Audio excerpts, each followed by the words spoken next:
Hello and welcome to GatherVerse XREvolve Summit.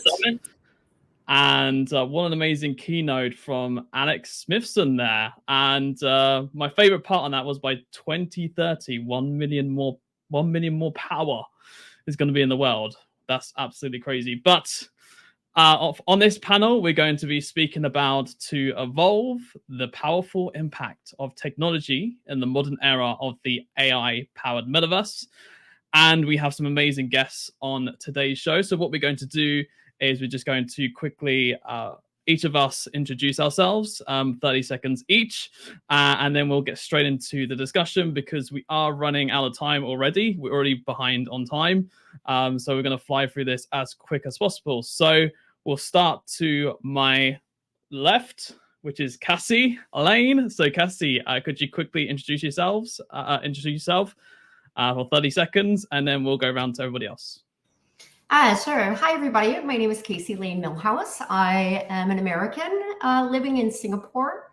I've been working in augmented reality and virtual reality for almost a decade now. Previously, I was at Meta, where I was building the augmented reality ad products.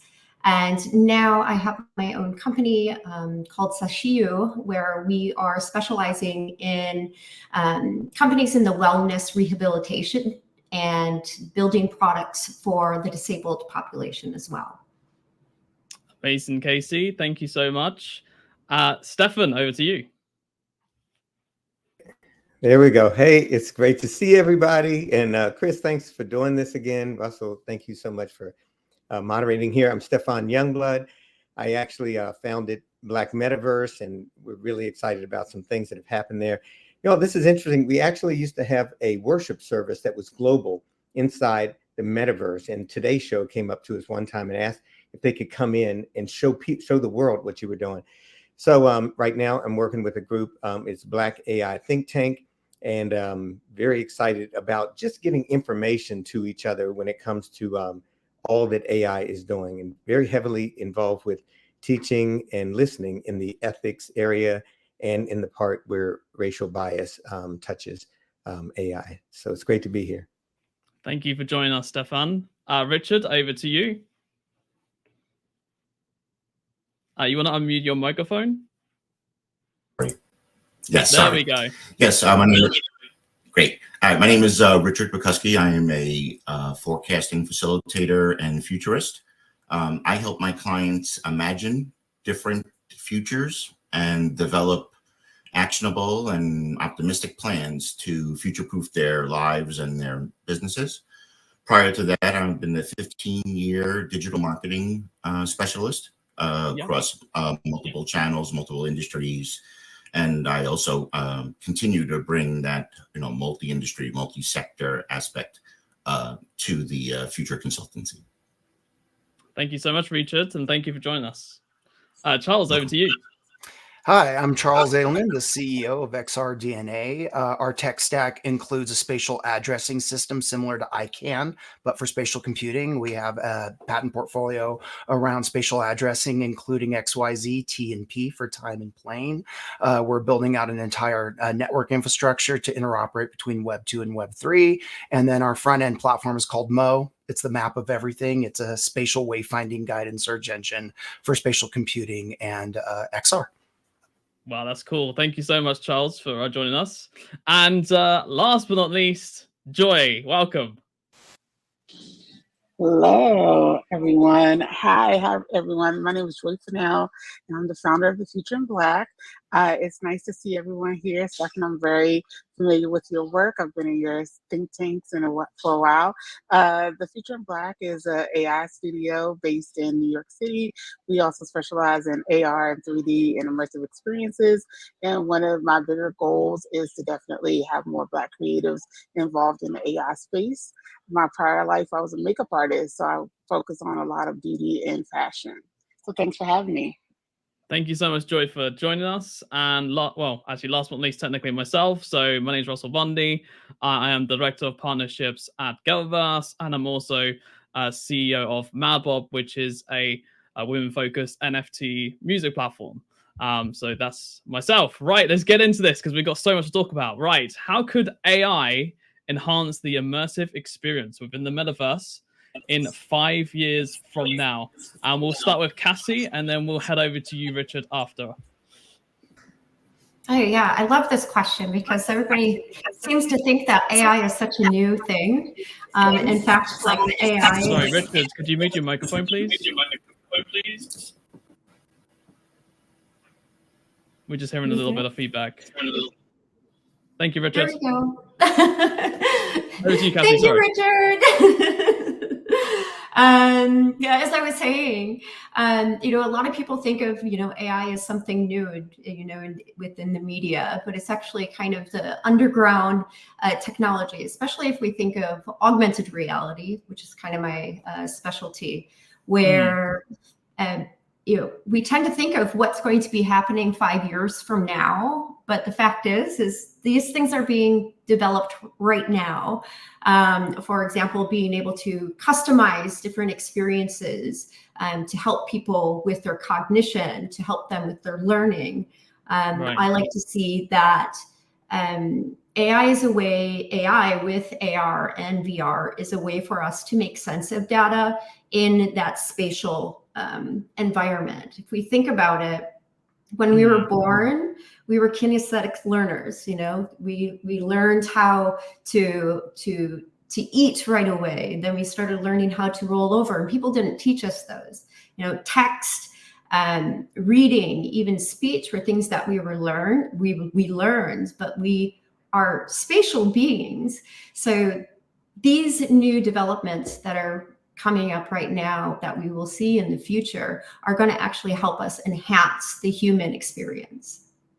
Absolutely. And I think AI is going to personalize the immersive experience so much as well, like, because they're going to be able to read exactly, you know, what the person likes, what their mood is, how they're looking at things, what are their interests, all that kind of sort of stuff. And I think AI is definitely going to personalize the immersive experience even further. And Richard, I know you wanted to jump onto this, so over to you, Richard. Yes, thanks. Yes, as futurists normally look at timelines, you know, usually in a 10-year, but I was able to go back 5 years, you know, in looking at 10, you know, in the rear view mirror. I also used a lot of my future thinking, majority the signals of the future, and I usually look at pending product distributions, college dissertations, and public access to patents to get a good idea about, and specifically within AR and the metaverse. And kind of what we're seeing here, and I think everybody knows, is like, well, I think everyone's been saying this, and I've listened to a few before, it's like the super personalization of what AI will bring to the metaverse. And again, the metaverse is pretty wide. So, so not only will it know in some forms through filters and different sensors and kind of other technologies, kind of how, you know, who you are, how you feel, you know, your abilities. So AI in the metaverse can work as a really good intermediary of bringing the real-time translations to get people, you know, coming into one area, you know, and as AI understands us better, and we're probably experiencing it now, you know, with the generative AI, you know, we'll feel more immersed into the experience. And then again, lucky, you know, we can also, AI will also have an aspect of empathy that we probably are not used to, or, you know, not used to having, you know, put in the middle. I've also noticed that there seems to be a lot of focus on visual aspects of this sector, both in the interpretation of and the technology built of. So there is a lot of gaze analysis, a depth perception, and again, all connecting to kind of closer to a human aspect, you know, kind of what we're used to.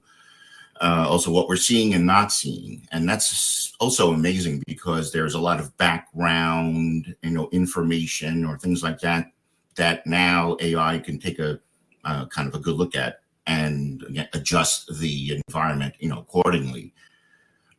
There's also connections to your digital twin and kind of or digital twinning in general. There's a lot of things like that going on, and hopefully being able to get a fast action to the proof of personhood.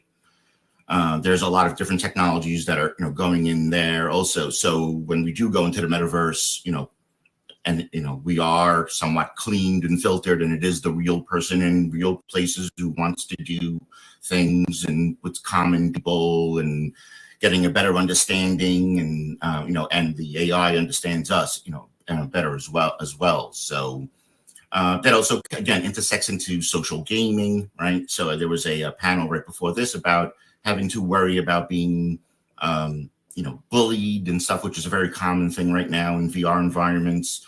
But the AI will quickly be able to figure that out, move you in. The gaming industry has good technologies about that too, where they throw all the cheaters in one environment. So I can see a natural kind of tendencies for the metaverse that way too. Yeah, I mean, I think there's a lot of I think it's going to solve a lot of issues, to be honest. Sorry, could you mute your microphone, Richard? Thank you. I think it's going to solve a lot of issues in the metaverse space as a whole. I definitely think that the personalized aspect is going to be the biggest sort of key selling point within all of this. And a lot of my friends think that the AI metaverse world is going to be Ready Player One, which it could well be. But that's what a lot of my friends say and think. And obviously, I don't believe that. I think there'll be parts of it. I think the whole sort of mixed reality, virtual reality and AR mixing with the real world, that's going to be sort of like the most biggest stepping stone. And I think AI also integrated into that, giving you information within seconds with a click of your finger, or a blink of an eye, or even one sort of voice message saying that's going to just give information so quick. So and on to the next question now, which is, as the metaverse evolves, how will we evolve with it, or will we? Interesting question. And Charles, I would like to bring you on this question. You got it. I mean, great. We know things are about to change drastically for all of us. The history is shown with the advent of the home computer. Once it became adopted, originally people thought, what do I need a home computer for?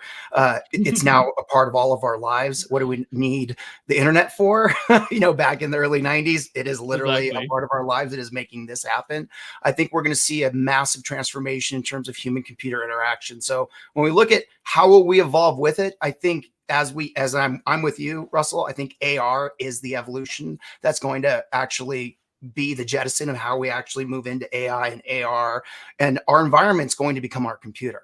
Instead of sitting in front of our screens, object orientation, ocular acuity, all of these different transformations of how we actually move through space is going to change how computers and AI interact with us. Right now, we're fairly binary. We put in a prompt, we get an output, and then we regurgitate that prompt to get other outputs. That's all going to evolve in really human. It's almost like we're going towards the singularity, if any of us know what that is. And that singularity is going to be in a very different form. I don't think it's going to be a chip in our brains. I think it's going to be chips and information on IoT all around us, responding to us. So I think we are going to be transient within our own ecosystems, and the evolution of how we evolve is going to change. We won't be having TV screens on our walls much anymore. I don't think at some point in the future. It's all going to be AR emulated. You can have as big or small of an ecosystem, color, your designs in your home. I mean, this is a topic you can go through every rabbit hole you want. So, yeah, no, that is so awesome, Charles. That's actually mind blowing. I honestly thought it would be like a chip in your head, because I've heard people been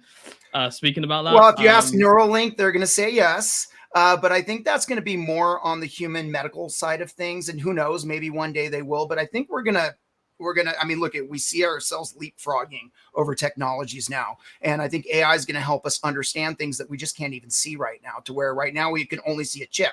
If you go look back at old sci-fi, we can only see from the proximity of what we understand technology could be, not what it will be. So I think we're going to, AI itself will show us evolutions that we're not even seeing right now from a technological standpoint. That is so interesting. Wow. Okay, Stefan, do you want to jump in on this as well? I could see you wanting to jump in, so go ahead, my friend. Well, not necessarily I wasn't, but Charles, you're out there for sure. I gotta say though, there's this factor of humans. Like we don't know what we don't know. So all of this stuff that we speculate down the road. So I did a podcast recently with Nick Bostrom over at Oxford. He was running the Center for the Future of Humanity. And one of my first questions to him was, can you tell me anything that you know for sure? And he thought about it for a second, and then he said no. And then we talked about, he has a new book, Deep Utopia, that's out. But just the idea of how a human will respond in the future, I think there's that factor of mystery that we don't know. And I get the chips and all of this stuff. I just think that there's a human part to it. I was messing around with Pi, Hey Pi on my phone. And I asked it, what are the 3 greatest traits that you would like from a human if you get to that place where, you have a lot of insight. And the number one thing it always says is empathy. And here's what's really wild. If you then go back and ask AI what the number one thing is that you would try to teach to humans, it's empathy. So there's this sort of symbiosis, this synergy that's trying to happen between humans and AI. And I think there are variables with both. And lastly, I want to say sometimes I'm leading some fairly large groups here on LinkedIn and Clubhouse. And Pi will start saying we and us like it's one of us. So AI is doing that. It's going to evolve, but we might just be, and I have to stop it. And people have heard me, hold up. Would you please be them, not we? So I think it's sort of ubiquitously happening right now. The evolution is going on, but how we as humans respond to it. And I'm gonna just toss this in. We got all these realities. I don't want to connect spiritual reality with all of those. It's okay for it to be its own reality. And the fact of that being there might be something that we don't know as well. And I understand maybe somebody's going to connect to spirit, to robots and all of this stuff. But for now, I would love for that to be the 5th reality that, we have in here. I'm done. Amazing.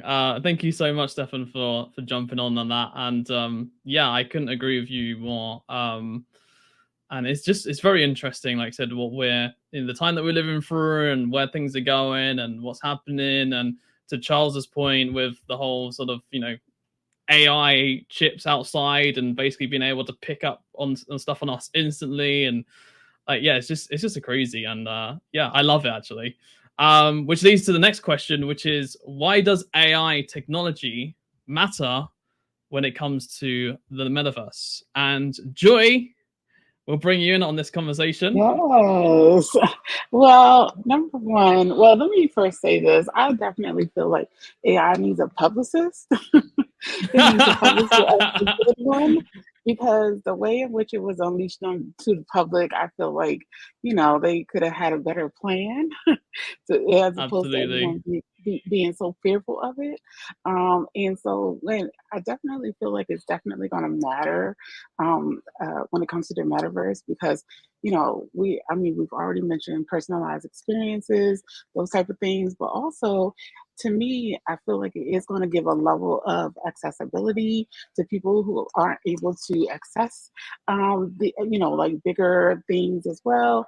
I also feel like it will also be able to ensure that more people have their voices brought to the table. So I think like that in itself is what's important for these types of technologies, to make sure that it includes everyone. And that's why I was like, thinking like, when it is brought out to the public, we need to talk about this. We need to have more people training these models. We need to have more people who are also accessibility challenged to also talk and be able to develop these technologies as well. So I definitely think when it comes to the metaverse and AI technology, those two have to go hand in hand, because people definitely need to be able to learn and be able to process and do these things that everyone is I know we all hear the word democratization thrown around when it comes to AI technology. And I think that this is definitely one of the areas that it could benefit in the long No, I completely agree with that. Absolutely, Joy. And yeah, I think obviously AI, does matter 100% when it comes to the metaverse, because at the end of the day, the advancement isn't going to happen inside the metaverse without AI to a certain extent. I mean, even when you play, back to Charles's point, when you play video games back in like sort of, the like 90s, early 2000s, when you're playing on the sort of like Nintendo and stuff like that, something had to be programmed inside of that to have those AI, characters, right, to play against. So yeah, I think it's very interesting, and I definitely think that AI is going to do a lot of the work, and also give voices, like you said, Joy, to your point, right, and uplift people and bring people to this new world. So it's very interesting indeed. And which leads on to the next question, which is the working world prepared for this evolution of innovation? Now, that's a big question, right? Because a lot of people could be losing their jobs over AI. So, Cassie, let's bring you on this one. What do you think? I love this one. I love this question for many reasons. Because I live in Singapore, where it's kind of like this new flashy, things are really fast and moving fast. Yeah. However, I'm situated around all these other like developing countries. Okay. I know one of my friends, she started a company that would help train women in the Philippines on how to train AIs from their mobile apps. So it's kind of like Mechanical Turk. But these women are doing some incredible stuff by helping large companies like Google and Meta to train AIs for the experiences that we're going to be coming above. So this is where I'm so excited. I don't think that AI is going to take over, our roles. AI is going to help us invent new ways of working and be able to open up areas where people can make money, whether they only have a device that's like a mobile phone, or maybe it's like a watch, or maybe it's glasses, and they won't have to have an internet connection. They just need Wi-Fi. In some places, Wi-Fi is becoming free. So I'm looking at this from a more positive light. I'm excited to hear what other people think on the panel, but that's where I stand. That's amazing. Yeah, no, honestly, I didn't know that. That's really awesome to hear that. Wow. And yeah, like I won't say what my friend says, because he's all about doom and gloom on that side of things. But let's bring Charles back in onto this. Charles, what do you think? Well, we're already seeing some pretty scaled adoption across different ecosystems, whether it be government, military, commercialization, supply chain.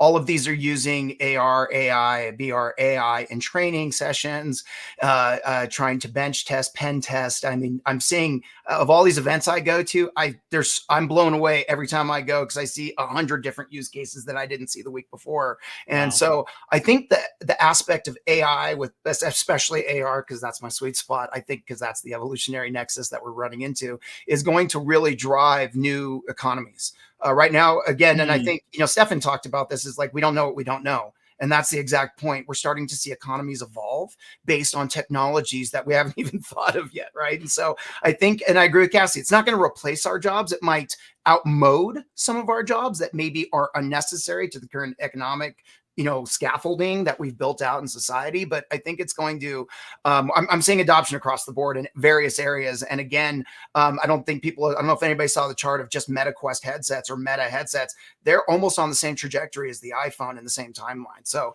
and that, I think Andreessen Horowitz put out that graph a while ago, and it's now become almost a meme, because I think people, ignore or afraid of what's actually coming. But as long as you harness it, we're starting to see that across almost every industry right now. Yeah, it kind of reminds me of the Apple Pro, actually. I think it's kind of like when the first iPhone come out, right? You don't it's like you don't want to buy the first one, but you'll buy the second one because that's better than the first kind of thing. But yeah, that's very interesting, actually. Let's go on to the next question, which is, because we're running out of time, we've got about 7 minutes left. So, which is, how can AI influence the scalability and accessibility of the metaverse for everyone? This is a very, very, very important question. Absolutely. And Richard, we will bring you on to this one. What are your thoughts on this? Well, the first step, I think, on what AI will bring across the board in the metaverse is trust, one of those human words next to empathy that seems to keep popping up a lot in these AI metaverse segments. So we're starting to trust it in a lot of our medical obviously evaluations, and they continue to go improve and evolve to kind of keep it the theme.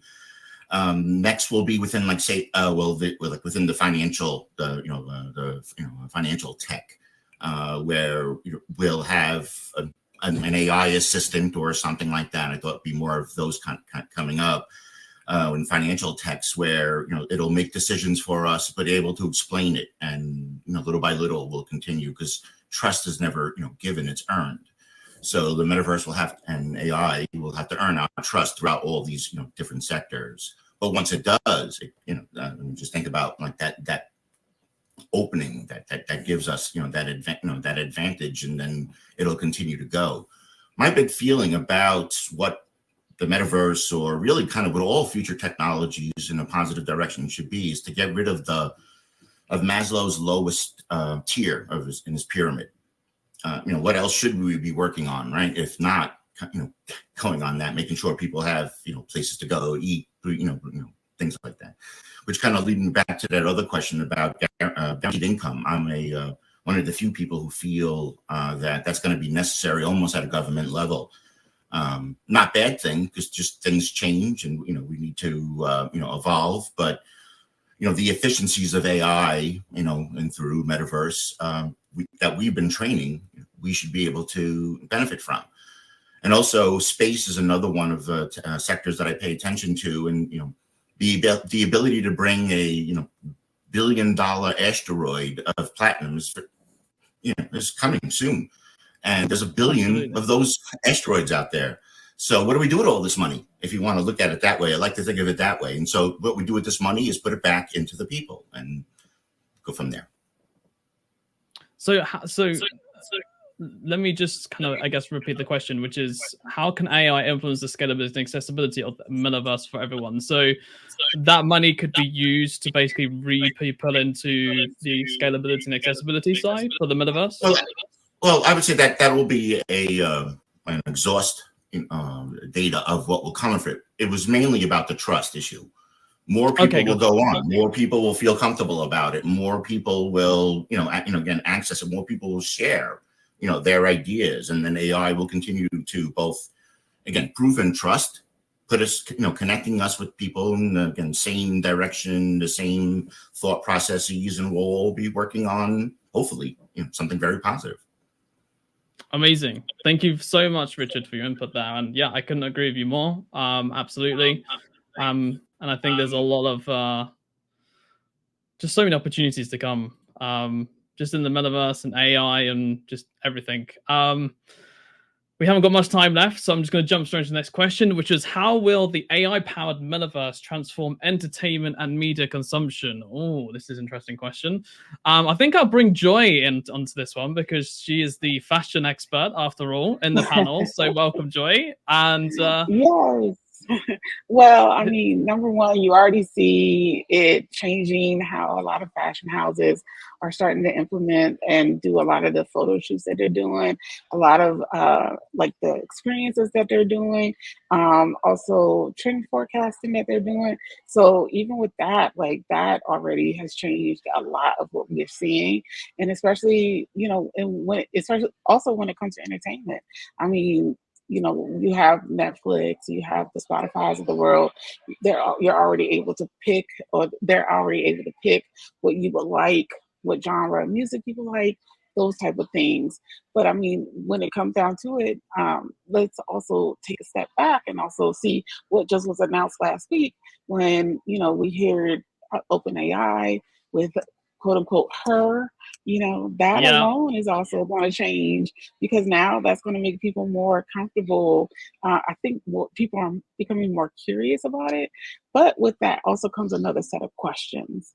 Like, do we want people that to be attached to that type of, I guess, emotional response to what was just announced, So it's definitely going to transform entertainment and media consumption. But I'm also come from the mindset of we have to wait and see to what extent, because are we going to then get emotional attachments to these type of beings rather? So yeah. Absolutely. No, I agree. And with me, personally myself, obviously, I'm very into the entertainment and the music industry side of things. And what I'm seeing is a lot of artists performing inside the metaverse, such as like Fortnite, Roblox. Billie Eilish recently did her her new single and her performance inside of Fortnite. I'm seeing a lot of people just going into the metaverse spaces, creating like sort of like arenas inside the metaverse. And I think just the AI power on top of all that is just going to make the immersive experience even more huge and better. And I just think the fans are going to absolutely love this sort of thing. And they're going to want to get involved so much more by whether that's buying a digital merch, digital tickets, get into like a special sort of like game, right, which they can purchase and then immerse themselves into that. And it could be like a personal experience for each individual person, each individual fan with their favorite artist. Like there's so much opportunity with the entertainment and the media consumption side of things. I just think it's awesome. I think it's very fascinating. And as you can see from the smile on my face, I'm very passionate about it. And I just love seeing that sort of thing where, fans just getting involved with that sort of stuff with their favorite creators and artists and stuff like that. So that's my CEO of Madbop side coming out there. I love it. Anyway, yeah, sorry, Joy. I know we're very kind of sort of tight on time. I just want to kind of fit the last sort of one or two slides in, and then we can jump off because we've got 5 minutes left. So the next question is, what challenges must be overcome to create a truly inclusive metaverse? Stefan? Yeah, My I'll man. throw something in. So listen, I don't think 2023 was great for the Black community when it comes to AI. We use this phrase of AI literacy. I think there was more of a gap that happened. The gap sort of came out, man, there's not a lot of Black creators that are in these major places in companies. They're sort of asking us, hey, help us to make our thing better. Our company gets billions and billions, but help us with this. And we're not in that place of making decisions. And what challenges have to be overcome?